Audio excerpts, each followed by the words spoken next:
오늘은 창세기 3장 1절에서 7절까지입니다.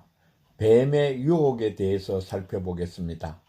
창세기 1장 1절에서 2장 3절은 창조에 대한 첫 번째 기록입니다. 이어서 창세기 2장 4절부터 25절은 창조에 대한 두 번째 기록입니다. 두 번째 창조 기록에서 최초의 하나님의 나라가 시작되어졌습니다. 아담과 여자가 한 몸을 이루어 최초의 하나님의 가정이 이루어졌습니다.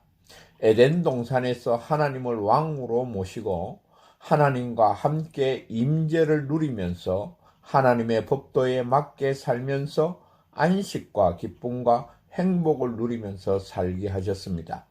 이제 창세기 3장은 2장의 연속으로서 에덴 동산에 대해서 계속 말씀하고 있습니다. 그러나 차이가 있다면 2장은 범죄하기 이전의 에덴 동산입니다. 그러나 3장은 범죄한 이후의 에덴 동산입니다. 사람의 범죄함으로 말미암아 에덴 동산에서 쫓겨나는 것을 말씀하고 있습니다.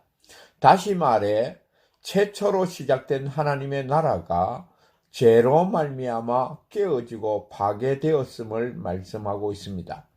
창세기 3장 1절에서 7절은 뱀의 유혹, 사람의 범죄에 대해서 말씀하고 있습니다. 그 중에 먼저 뱀의 유혹입니다. 그래서 3장을 시작하면서 그런데 뱀은 이라고 합니다. 하나님의 역사에 대한 대조로서 뱀의 역사를 말씀하고 있습니다. 여기 뱀의 정체성에 대해 크게 두 가지로 해석이 할 수 있습니다. 첫째는 문자적인 의미의 뱀으로 해석하는 것입니다. 둘째는 상징적인 의미의 뱀으로 해석하는 것입니다. 하지만 창세기 3장에서는 단순히 여호와 하나님이 만드신 모든 들짐승 중에 가장 간교한 존재로만 소개하고 있습니다. 놀라운 것은 3장에서 객관적인 사실을 기록한 모든 부분에서 여호와 하나님으로 나오는 반면 뱀은 일관되게 하나님이란 명칭만 사용하고 있습니다. 하나님, 즉 엘로힘은 하나님이 천지를 창조하신 전능하시고 건세가 많으신 분임을 강조합니다. 반면 여호와, 즉 야훼는 언약을 세우시고 그 언약을 성실히 이루어 나가시는 하나님 되심을 강조하는 명칭입니다. 그런데 뱀은 여자를 유혹하기 위해 하나님의 언약을 상기시킬 수 있는 여호와라는 명칭을 단 한 번도 사용하지 않습니다. 단지 사람과 대조되는 전능한 건세를 지니신 분이심을 강조하는 하나님이라는 명칭만 사용하고 있습니다. 이로써 여자로 하여금 하나님에 대한 은근한 시기와 금지 명령을 내리신 것에 대한 불만을 갖도록 조장하고 있습니다. 이것은 실로 고차원적인 사탄의 술책입니다. 아무튼 뱀은 피조된 생물이지 영원한 신적인 존재는 아닙니다. 이렇게 뱀에 대한 논의는 많지만 뱀에 관한 그 어떤 세부적인 정보도 나타나지 않습니다. 사탄이라고도 불리지 않습니다. 뱀에 대해서 자세히 말씀하고 있지 않습니다. 단지 뱀은 간교하다고 평가하고 있습니다. 여기 간교하다라는 말씀은 창세기 2장 25절에 아담과 하와의 상태를 묘사하면서 사용한 벌거벗었다라는 말씀과 발음도 글자도 유사합니다. 언어적 유희를 통해 창세기 2장과 3장을 연결시키고 있습니다.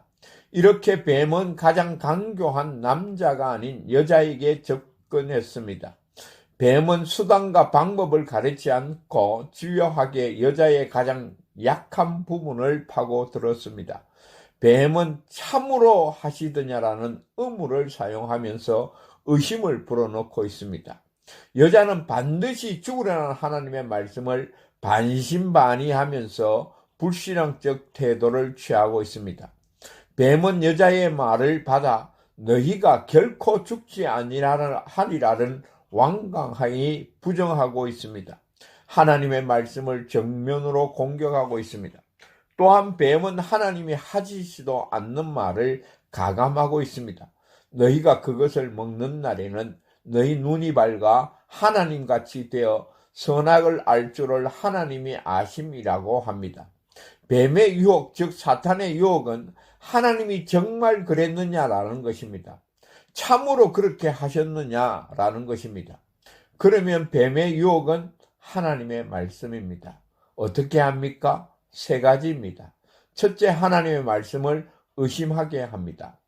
둘째, 하나님의 말씀을 부정하게 합니다. 셋째, 하나님의 말씀을 가감하게 합니다. 광야에 살고 있는 이스라엘 백성에게도 여전히 뱀의 유혹이 있습니다. 오늘 우리에게도 마찬가지입니다. 바로 하나님의 말씀을 의심하게 합니다. 부정하게 합니다. 가감하게 합니다. 오늘은 뱀의 유혹에 대해서 생각했습니다. 감사합니다. 다음 시간에 또 뵙겠습니다.